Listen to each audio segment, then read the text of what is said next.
Was it an act of a desperate farmer and his son, or was it a microcosm of a larger problem? A terrible thing happened here in September of 1983. This is the location of the infamous Ruthton murders. This is where former property owner Jim Jenkins and his son Stephen lured Ruthton bankers Rudy Blythe and Toby Tulane to their ultimate death. Rudy and Toby arrived here expecting to see prospective buyers. Instead, father and son had laid a trap. After he foreclosed on the property, Rudy wanted to sell it. He took a call from who he perceived to be a prospective buyer asking to meet at the location. We know now it was not a prospective buyer. Toby was shot in the vehicle and he died instantly.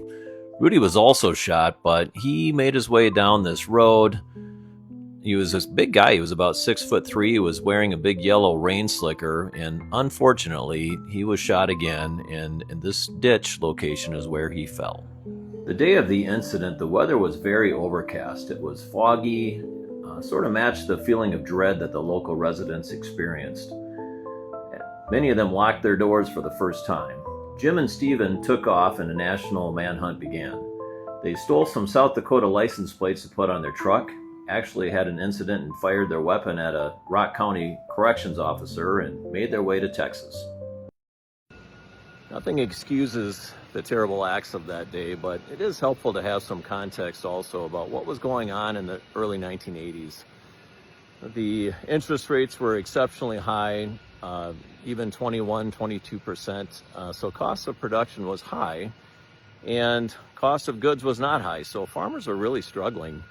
It's well known, well documented. And so for some people, this event here in Ruthton became sort of a microcosm of the farm crisis.